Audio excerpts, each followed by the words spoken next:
Thank you for tuning in to Beastwatch News News Brief at the most current and comprehensive Bible prophecy website on the internet, beastwatchnews.com. All Bible prophecy news, all the time. Stay tuned for news!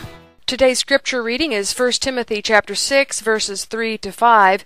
If anyone teaches differently and does not agree to the sound words, those of our Master Yeshua Messiah, and to the teaching which is according to reverence, he is puffed up, understanding none at all, but is sick about questionings and verbal battles, from which come envy, strife, slander, wicked suspicions, worthless disputes of men of corrupt minds, and deprived of the truth, who think that reverence is a means of gain. Withdraw from such. In Israel, Israeli aircraft pounded targets in the Gaza Strip early Monday after rockets were fired at Israel from that territory, the military said, unsettling a tenuous ceasefire between Israel and Hamas. The military said its aircraft struck 2 weapon storage facilities and a rocket launch site, but no injuries were reported. And Israel closed its crossing with Gaza. Also on Monday, the Israeli military, police, Shin Bet, and other special counter-terrorism units staged their largest ever counter-terror exercise, which simulated massive al-Qaeda attacks coming in through Syria and Egypt against strategic targets and military bases. The scenario depicted scores of Israeli dead and hundreds injured, as well as the capture of hotels with large numbers of people held hostage. The exercise was planned secretly, and some of the units taking part received no advance warning of their roles until they reached the target locations. A senior army officer rated the exercise satisfactory. Ahead of John Kerry's visit to Israel later on this week, Prime Minister Benjamin Netanyahu has dedicated a school named after his late father in a West Bank settlement. During his appearance at the ceremony, Netanyahu pleaded the fifth on future settlements. A Jerusalem court on Sunday ordered the release of a Jewish youth who had been arrested on charges of praying on Temple Mount. The youth was also cleared of charges that he attacked an Arab during his visit to Temple Mount. The court said that not allowing Jews to pray on Temple Mount violates their freedom of worship. Hezbollah is creating staging grounds around the cities of Nubal and al-Zara in North Syria. Nubal and al-Zara are northwest of the city of Aleppo on the major highway 214, which runs to the Syrian-Turkish border. The villages of Nubal and al-Zara are important staging points for the opposition. Elsewhere, Syrian army units are engaged around the insurgents in Hama and Aleppo. And the Iranian President-elect Hassan Rouhani has met with Lebanese ministers in the hope for future strengthened ties between the Lebanese and Iranian governments. A container ship carrying weapons for the Syrian rebels split in half and sank.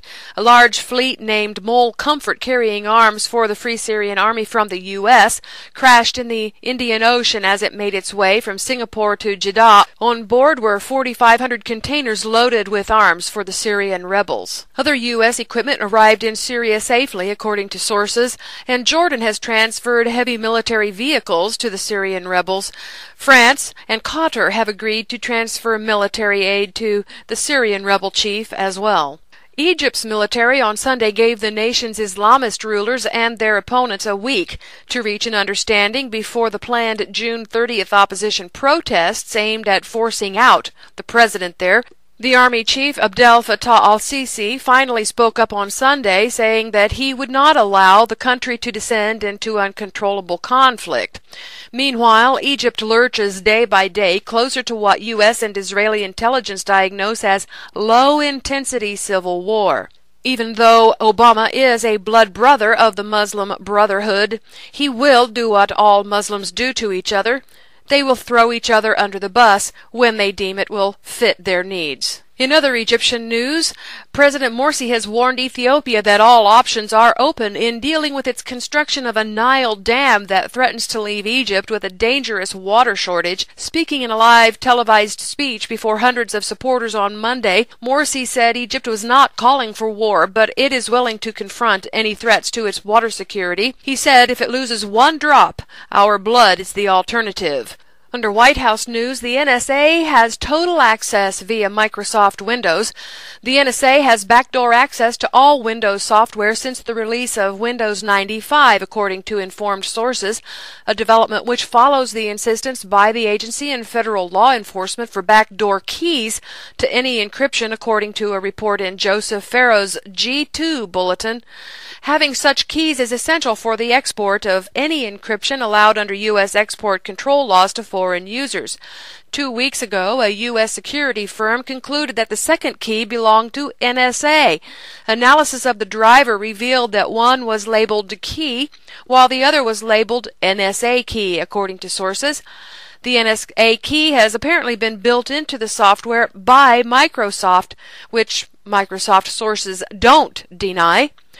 Don't you think, though, that you can get around this NSA spying by using the Linux operating system? The NSA has legitimate code running in its Linux kernel and also in Android, and you can't avoid NSA spying with a Mac either. Go to beastwatchnews.com, click on those articles to see why. And the IRS scandal is expanding. Now the EPA is accused of selectively targeting conservative groups, just like the IRS did.